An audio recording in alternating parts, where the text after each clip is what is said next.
За би одоо анх удаага ингээд бичлэг хийгээд гадуур явж ийн. Амар гайхалтай байна. Би жоохон хичээд байна. Яаж ийм тэгээд би дөрмийн шалгалтаа өгч явж ийн. Тэнцсэн. Тэнцсэн. Тэгээд одоо би өглөө нэг юугаа хийгээг байхгүй. Англиар орчуулдаг бичлэгээ хийгээгүй. Тийм болохоор одоо англиар орчуулах гаад нэг кофе шоп орё гэж бодож байна. Гэтэ нэг тийм жоохон хөнгөө гой кофе шоп ясаа мэдгүй. Миний мэддэг кофе шопод ер нь жоохон хөлөө хитээдэг. Айгуултэй. Гэтэ ер нь жоохон байдаг. Уус байхалах л та. Яа би ихтэй шалгалтаа зинсэн амар баштаа. Би нэг унсан байхгүй юу. Тэгээд тэр уналт бүр амар зүг ингээ 3-аар унсан. Тэгээ унахтаа бүр төв замаар явахгүй. Хүмүүс амар их байгаа. Жохон хичээд байгаа болохоор жоохон байран донд сүлжиж явъя. Тэгээд дөрвөн шалгалтандаа өмнө нэг унахтаа 3-аар унаад тэгээд тэр 3-ын ингээ бүр хамгийн тэнэг нь хоёрын би мэддэг юм байсан байхгүй юу. За нэг нь бол үнэхээр жоохон эргэлзээд мэдэхгүй байсан. Тэгээ хоёрын үнэхээр мэддэг юм байсан. Гэхдээ би асуултаа гүйцэд уншаагүй. Тэгээд унцсан. Тэгээд би бүр ястас наарунаад амар хэцээсэн байхгүй юу.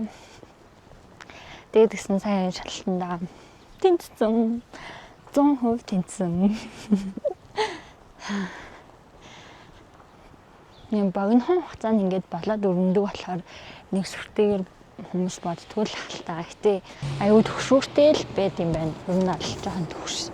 Нилийн төгштэй юм байна. Одоо би жолооны шалгалтанд орж байгаа. Би өглөө бичлэгээ хийж магадгүй гэж бодоод камера авч ирсэн байхгүй юу. Тэгээд тэгсэн чинь камерныхаа нөгөө юм доор байдаг суурийг мартчих. Одоо ингээд жолооныхаа шалгалтанд тэнцжүүл тэгээд за бараг тийм ер нь сар.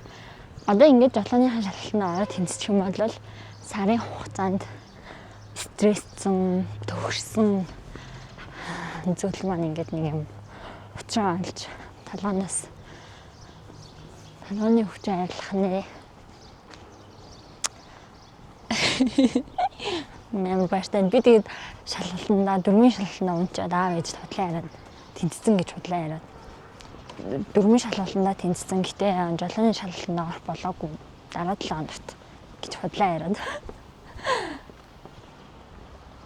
Тэгээ өнөөдөр намайг дөрмийн шалгалтанд орж байгааг би л мэдчихэж байгаа. Манай багш мэт хоёр л мэдсэн. Тэгээд өөр хүмүүс ерөөсөө мэдэхгүй байж байгаа юм. Би өнөөдөр ерөөсөө шалгалтаа энэ гэж хэлээгүй. Мэдгүй надад жоохон бас нэг тийм юм байгаад байдаг. Ингээд аав ээжэд ингэж байгаа тэгж байгаа хэлчихээр аав ээж ингээд цаашаа хүмүүст ингээд ах их мэгчтэй ингээд танилын өрөмрөнд ингээд зүгээр арайн донд авчуулаад ярьчингууд тэр зүйл ингээд жоохон биелээ болохоо болох юм шиг санагдаад тахгүй. Тийм болохоор баг чимээгүй байжгаад ямар нэг юмны арт гарчаад тэгээд аав ээжэд хэлэх амар туртай.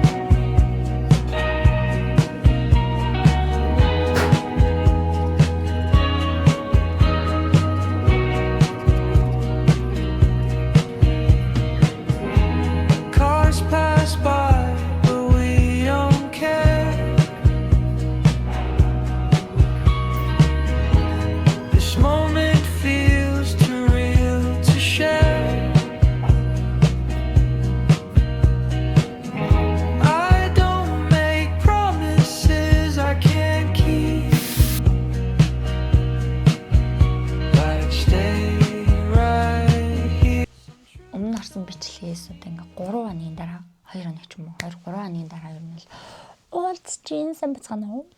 Нөгөө яриадсан дөрмийн шалгалтандаа яг өнөөдөр тэнцчээ. Тэгээд 2 оны дараа буюу яг өчигдөр би жолоонд ороод жолоонд тэнцсэн. Яа би ихтэй ер нь аль нэлийн айжсан байхгүй. Сарын хугацаанд ер нь аль жолоо бодож стресссэн. Яа жолоо гэл. Яа жолоо. Гэл маш их стресстэй л тэсэн чи харин стрессний үр дүнд би өчтөр жолоондоо тэнцээд тэгээд ер нь бол үнэмлэх маань одоо ажлын 3 хоногт ер нь бол гарчдаг гэсэн. Тэгээ одоо үнэмлэхийг хүлээгээл сууж энэ. Гэхдээ энэ бэрхлээ ороход аль үжиг үнэмлэх маань гарсан байх баха. Яг энэ бэрхлээ хийснээс хойш би ер нь бол ерөөсөө өглөө англи мэлээ хийж ерөөсөө чадаагүй. Яагаад гэвэл амар бүр маш их завг байсан.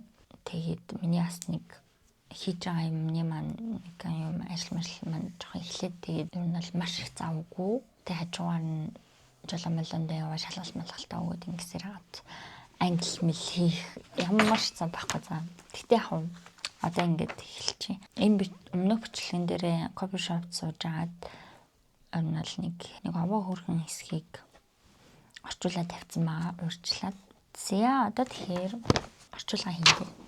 Би сүүлд айлн дээр бичлэг хийх зогссон. Ер нь бол санджлаа.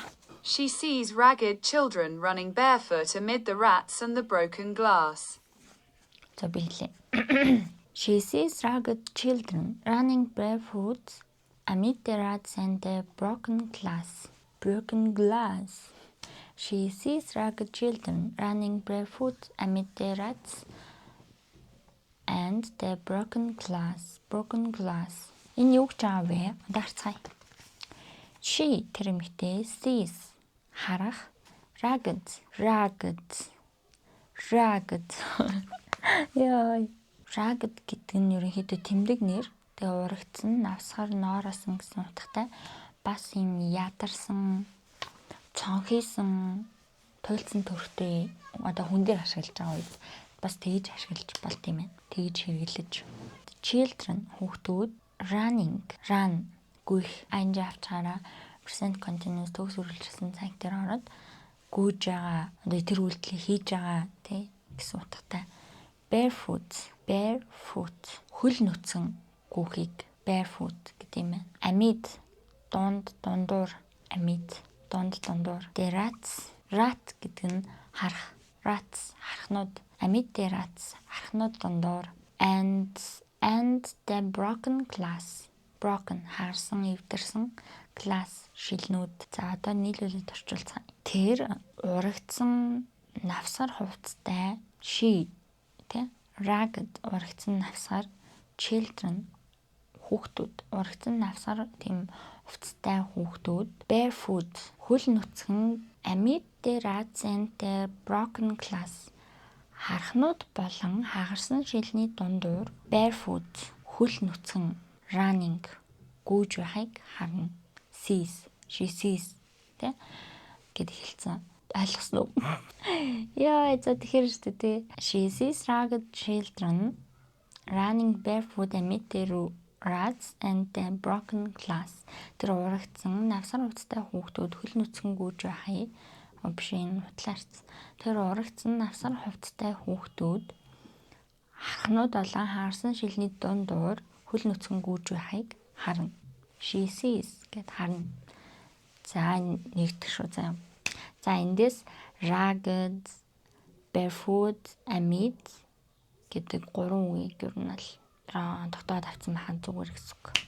Бусдын бол гайгүй мэдэн дээ. За дараагийнх нь. She sees couples, men in red flannel vests and women in cheap straw bonnets, reeling along arm in arm. Arm in arm.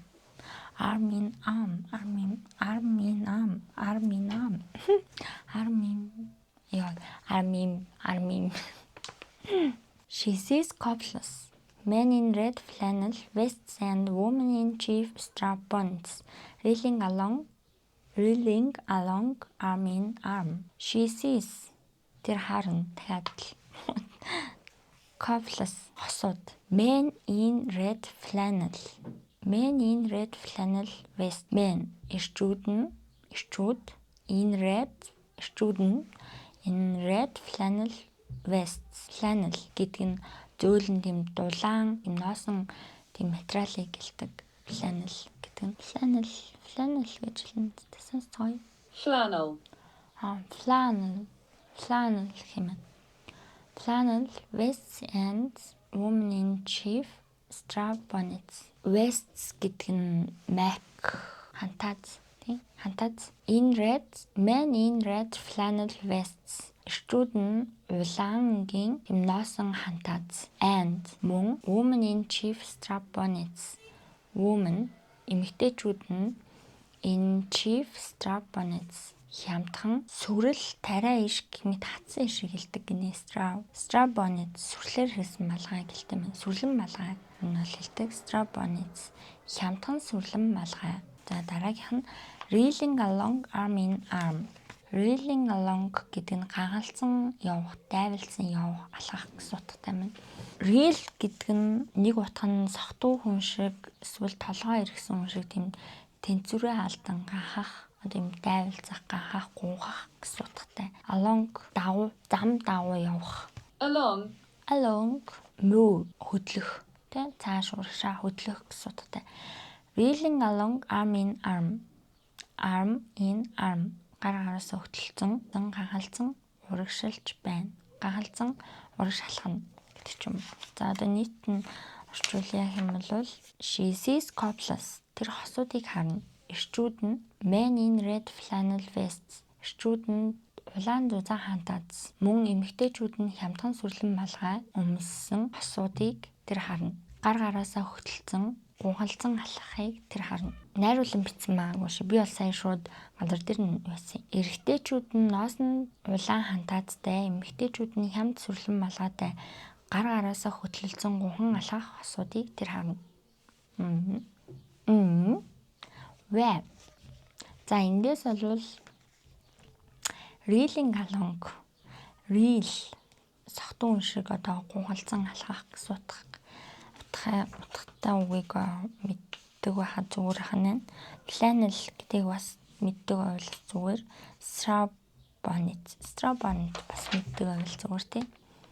За бас нь бол гайгүй мэднэ. За нэг юм. Вау.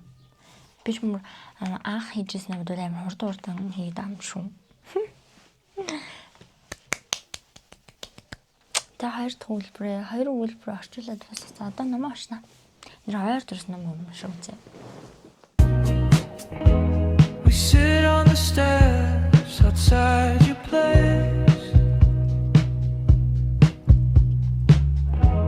The night moves slowly at our pace. За тийм өнөөдөрт 8 жил маш болцсон байгаа юм байна.